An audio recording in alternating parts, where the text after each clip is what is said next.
까였어요. 내가 사장이라도 30대 중반에 이 덩치 좋은 아저씨를 아파트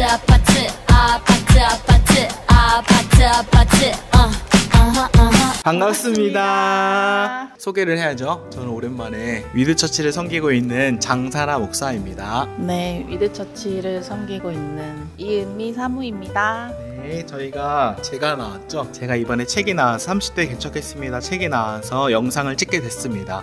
그래서 1년 전쯤에 아내가 영상을 개척에 대한 내용을 찍어봐라 해서 찍어서 올렸는데 여러 영상 파트들을 올렸어요. 근데 그 중에 제일 이슈가 된 영상이 뭔지 알고 있나요? 알려주세요.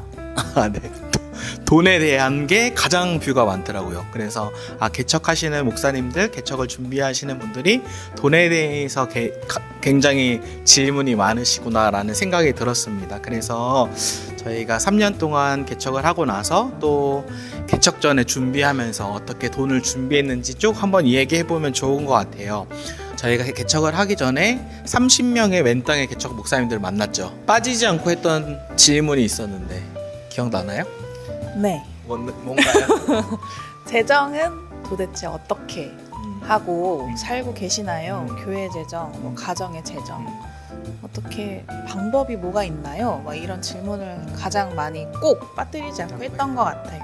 기억나는 목사님들의 이야기가 있을까요? 돈에 대해서?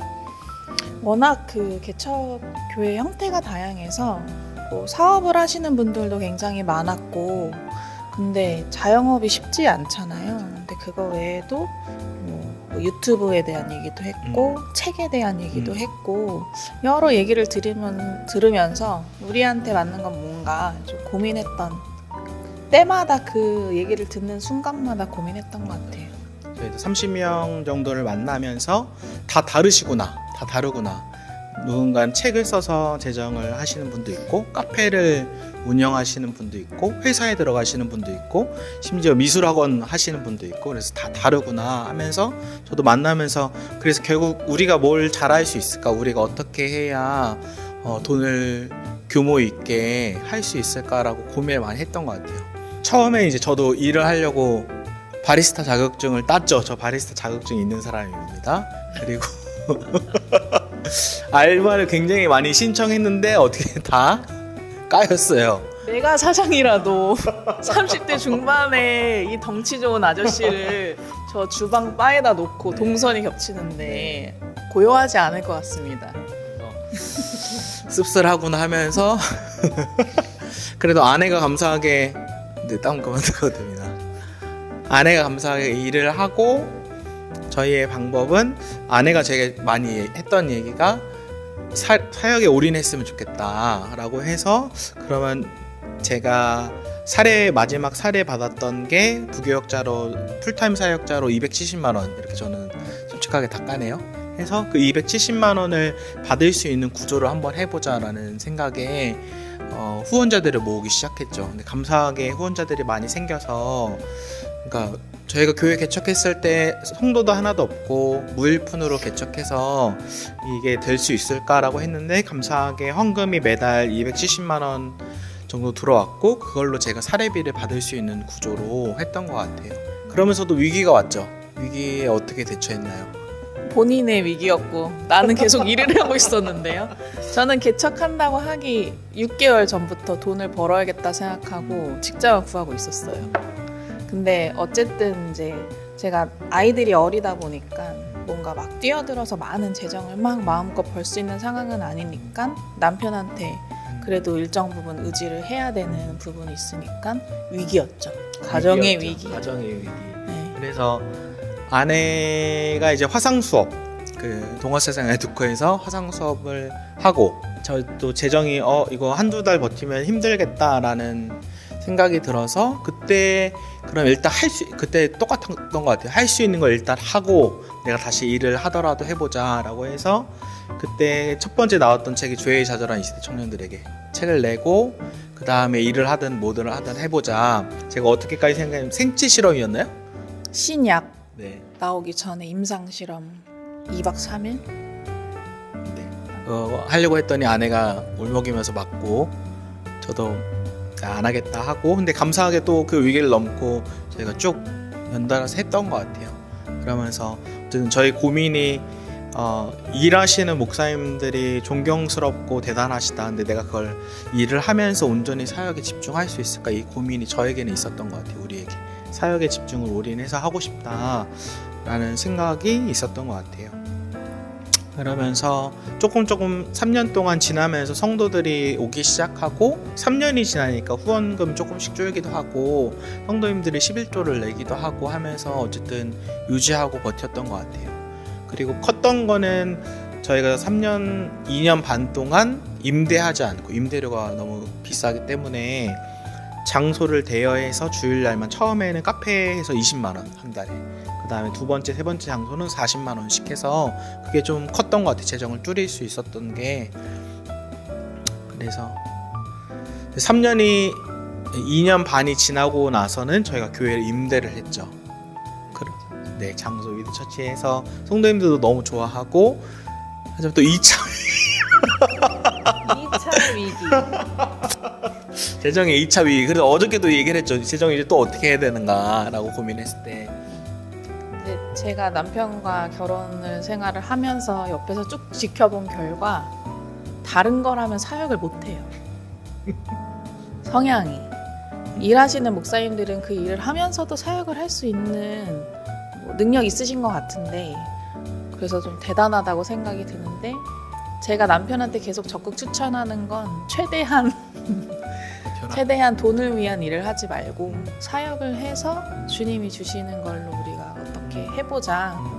뭐 제가 벌어오는 재정은 어쨌든 한계가 있기는 한데, 그래도 우리 안에 이렇게 조금씩 채워주시는 주님을 많이 느끼긴 하거든요. 근데 그거를 그냥 맹목적으로 그것만 막 바라기보다는 일단 우리한테 주신 어떤 사역의 형태들을 마음껏 해보고, 정말 이제 2차 위기가 곧 도래하는데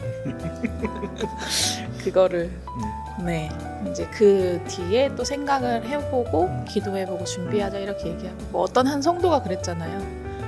개척하고 고난이 없다고 하셨는데 내년이면 고난이 오시지 않습니까?